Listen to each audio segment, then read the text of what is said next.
Welcome back, guys. And shout out to all of the LFR family who are just freaking amazing. And just for all of the rest of you, I just want y'all to know that I am a black man and I like to celebrate on February for 28 days.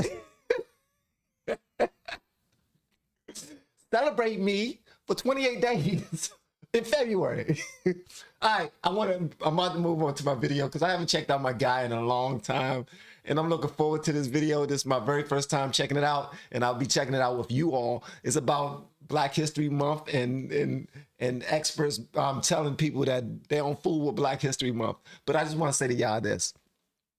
There was a joke that I made about the 7 hats that we sold on hatsforsale.com with our new merch.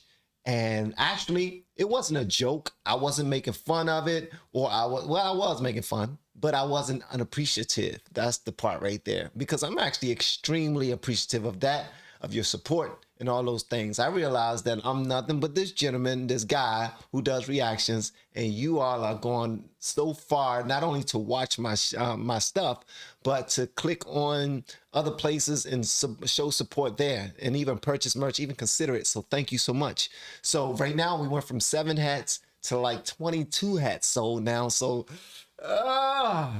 you can imagine how over the hills I am, man. So shout out to my subscribers. Y'all are amazing.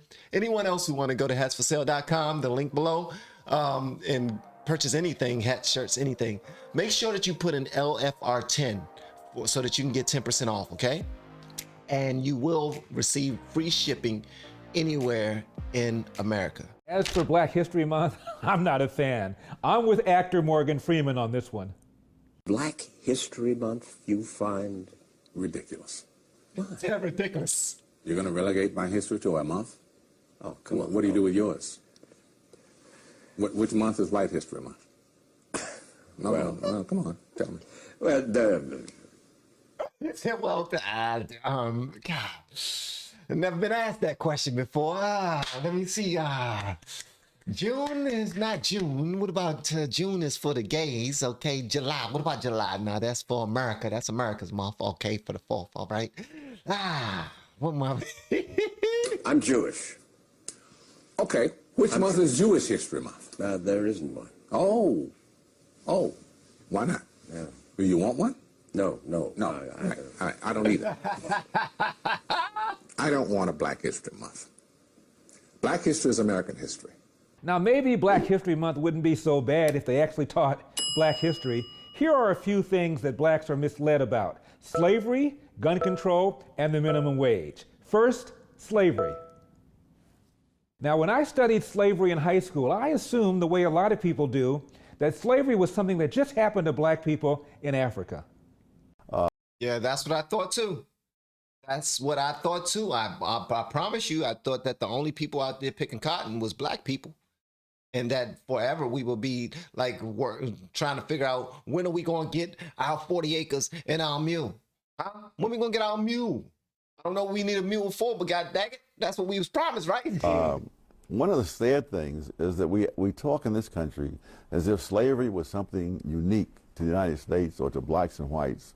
And in point of fact, slavery was one of the oldest institutions among human beings. They go back as far as there is recorded history. And in every single part of the world, Polynesians enslaved other Polynesians.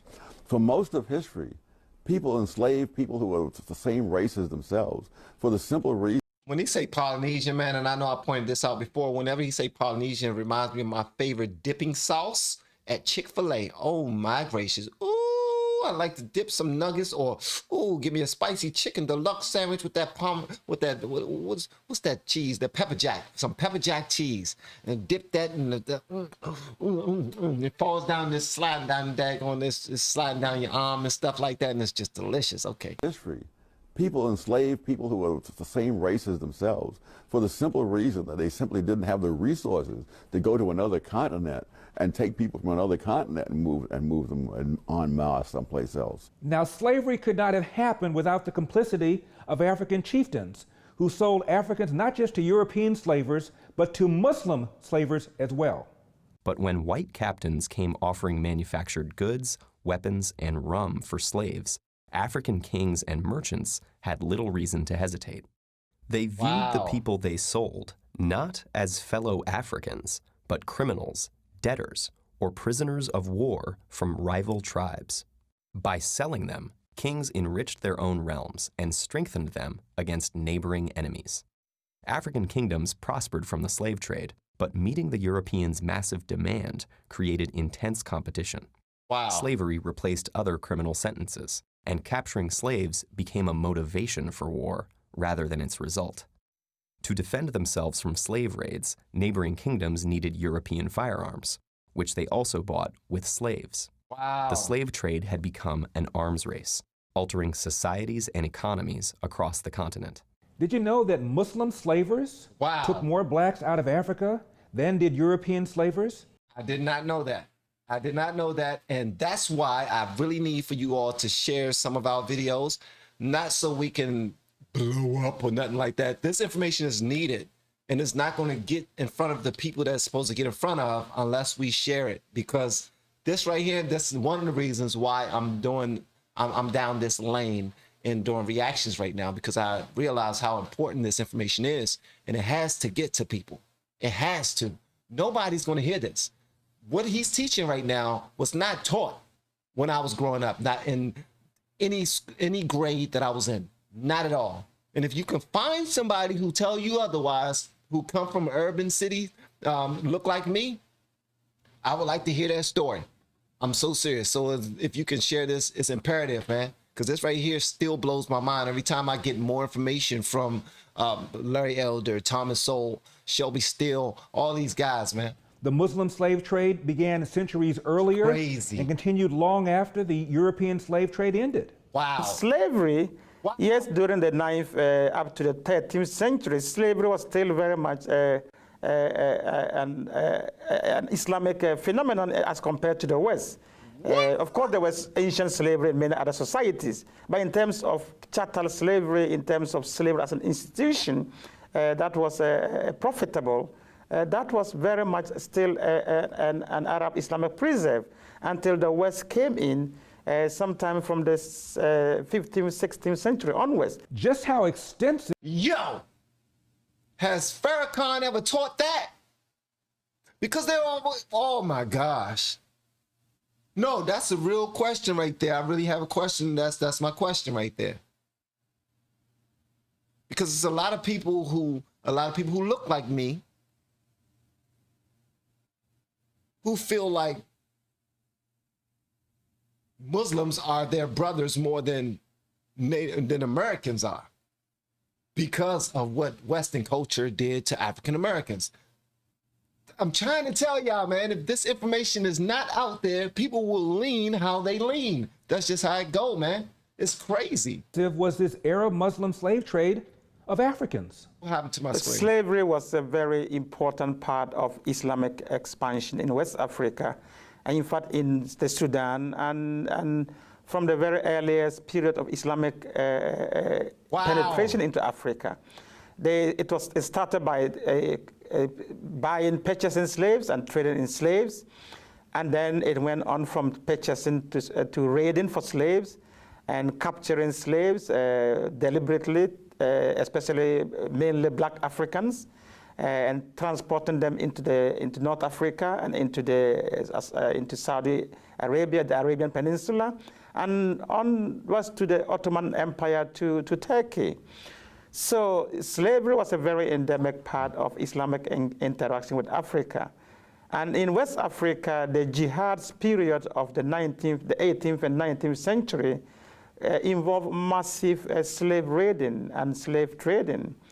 And many of the slaves that were captured and sent and sold and taken into the transatlantic slave trade, most of those who were doing the raiding at the time were Muslim communities. Wow. Because they were the dominant tribes. So a lot of that happened. That is not to say that non-Muslim communities were involved in raiding, but the dominant tribes were the Muslim communities that were doing the raiding at the time. Now, I've heard that Muslim slavers and Muslim slave owners treated slaves better than did European slavers and European and American slave owners. But is that true? One of the themes I explored in my book. Hold on, people. So that's the word on the street, that they treated slaves better than America treated slaves? Is that the word on the street? I mean, because we black, since we brothers, you know, I realize that you slaves, so I ain't gonna treat you like that, brother. I ain't gonna treat you like that. I'm just not gonna pay you. I'm just not gonna pay you. I'm gonna still treat you like a slave. I'm just not gonna, I'm gonna do the same thing that they do. I'm just gonna say please. I'm gonna say please. That's it. I'm gonna say please after every demand. Is this perception that Muslims treated their slaves much more humanely than the Western slave trade. And what I found out in my own research was that that is not necessarily the case, and that there were very harsh treatments of slaves by Muslim groups. It was just a done deal at the time. And one of the key differences I looked at in my book that whereas slaves taken to the West were able to marry and reproduce and have their families, and you can still find large populations of African Americans today in North America and in the Caribbean. You go to the Islamic world and you find very few black remnants of the slave trade, which was very massive. And one of the reasons is that many of the male black slaves taken into the Islamic world were castrated as eunuchs. Oh my God. Which meant that they could not, of course, reproduce. And the other factor is that many of the women were taken as concubines by their slave masters. And they gave birth to mixed races, and they were very much absorbed into the society. Question. How many of you are tired of hearing black this, white that? How many of y'all are tired of hearing that? Please answer in the comments, because a part of me is satisfied from learning this new information. But I get tired of hearing it about black people, white people, black people, white people, differences. Who had the upper hand, who had the lower hand, who was the offender, and who was the one perpetrating, say, slavery, and who was one receiving slavery, who was first, who was second, who was third, where it was happening, and all this other stuff. I believe this is necessary. I completely understand why this is necessary, though. That's why I'm doing it.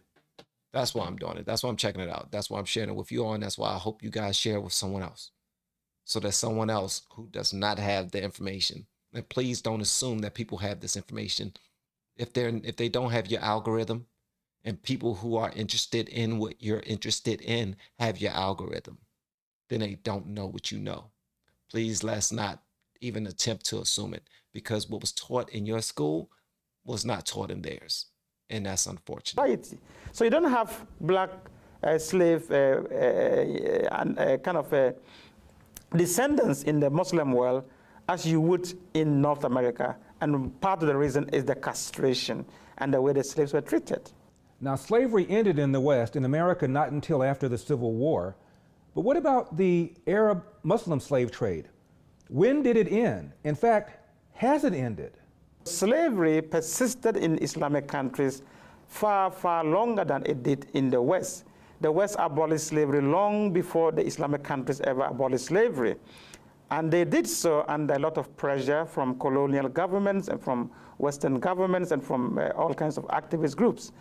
And in fact, the Saudi Arabia, for instance, abolished slavery in 1961 or 1960 thereabout, whereas Mauritania abolished slavery in 1981. And these were done on paper, and a lot of it is still being done. In practice, there are still a lot of slaves in Muslim countries. And the Sudan, during the Civil War, there was a lot of slave raiding going on done by the Arab Muslims in the north. I need to find more information on this, because I need to share this information.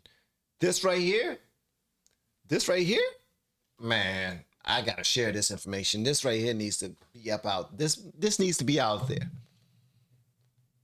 Not out there so white people can see it. Not out there so white people can see it, but out there so that whoever this may concern can see it. Whoever has questions, whoever has biases because they believe something other than what's actually the truth, they need to see it. All right? Not trying to cause any problems, not trying to stir up anything. But I do believe that if I understand, I will believe, I'm going to stick with believe. I believe that I'm no different than anybody else out there, right?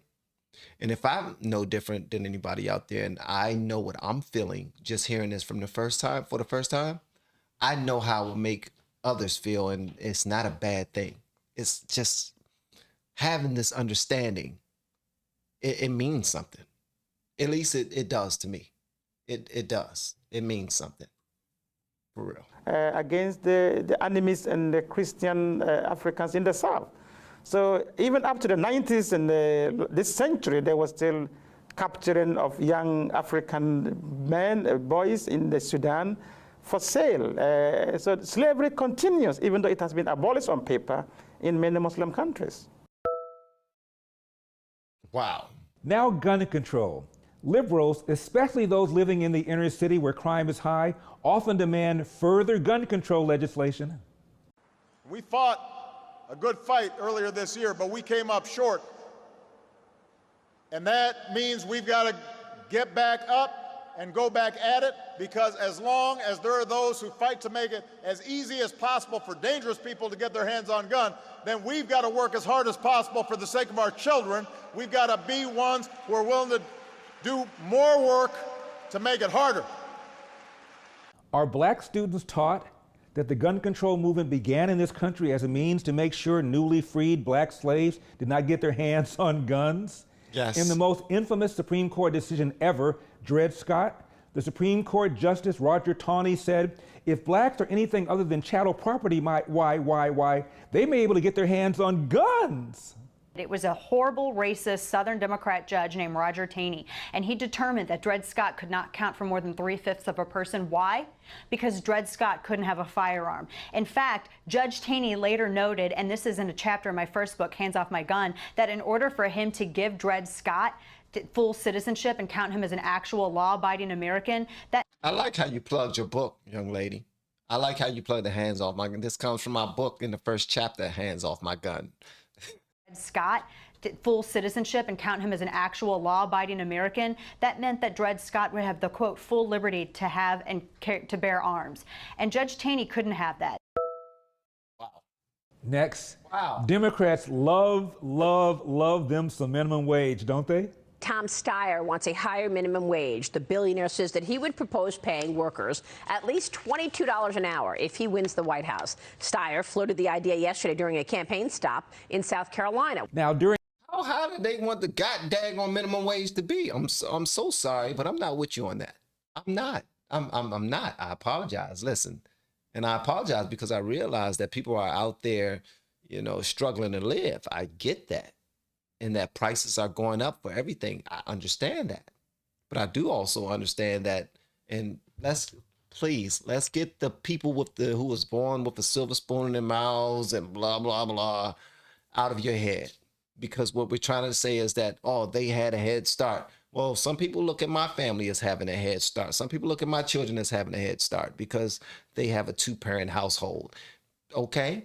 And neither my wife nor I came up in a 2-parent household. Neither one of us. My wife's story was a little worse than mine, but since she's not me, I can't tell her story. But we made a decision at the age of 18 what we were going to do. And we did it. And now our children are better for it. They are. They're in a better position in life because of it. So they don't have to worry about minimum wage. They don't have to concern themselves with that. Because we showed them something else. We told them something else. We taught them something else. We still teach them something else. And now they are teaching us. That's how that goes. They are now starting to take care of us, provide information to us. And we appreciate that. That's how that should go. So minimum wage is happening because, it's because somebody did something and somebody else did something. But then we got to look in the mirror too. What do we do? Question, what do we do?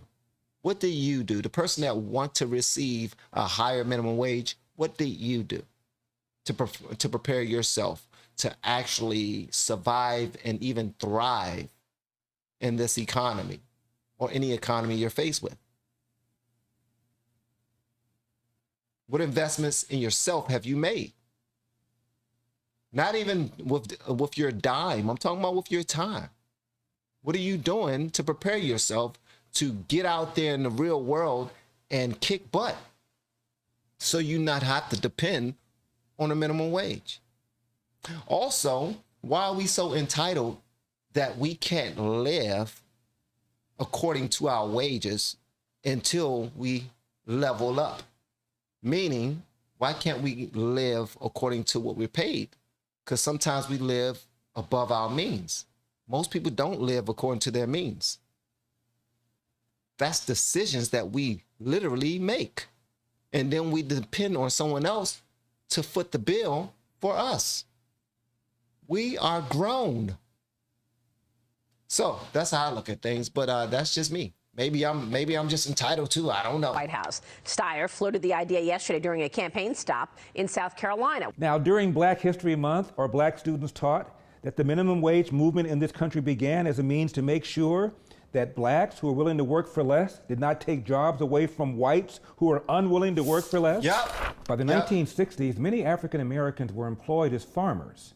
This changed in 1967 when the government extended the minimum wage laws to American farmers as part of the war on poverty.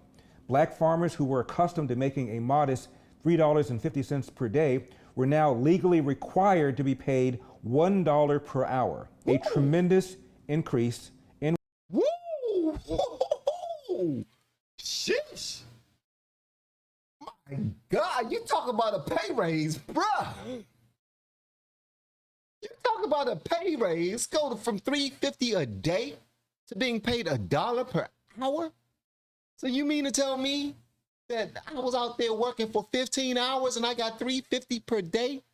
Now I'm going to be working 15 hours and getting paid $15 per day? This is now law? Wow.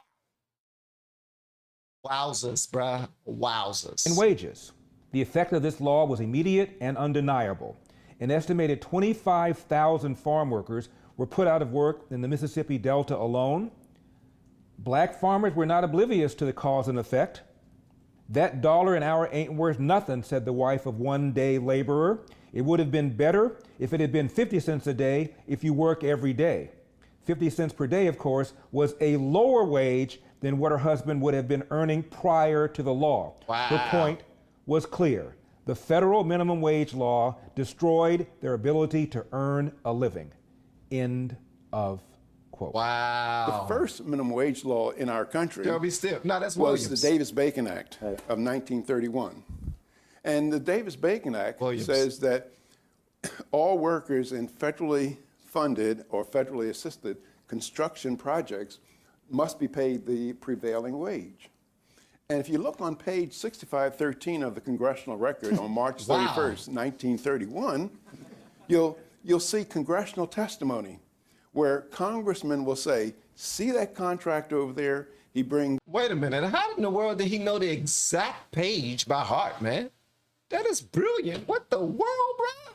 What the world, man? You just sitting up there with the daggone whole book in your brain? March 31st, 1931, you'll see congressional testimony where congressmen will say, see that contractor over there? He brings cheap colored labor up from the South, puts them in cabins, and it's labor of that sort that has to compete, that white Americans are competing against.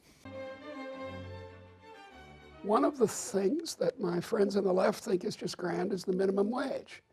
And 100 years ago, the minimum wage came into being in the United States, state by state, and its declared purpose was to keep immigrants, women, blacks, and Chicanos out of the labor force.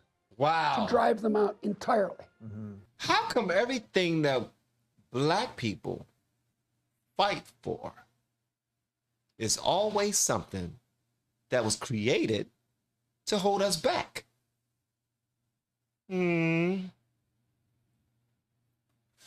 Wow. Amazing. As Jesse Lee Peterson would say, amazing. That's amazing.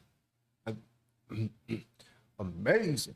I don't know how I said. I gotta get this. I gotta get it. Newspaper editorials, the economics profession, they all said, oh boy, this is good for the Anglo-Saxon race. Thus, the consequences of minimum wage rates have been almost wholly bad, to increase unemployment and to increase poverty. Moreover, the effects have been concentrated on the groups that the do-gooders would most like to help. The people who have been hurt most by minimum wage laws are the blacks.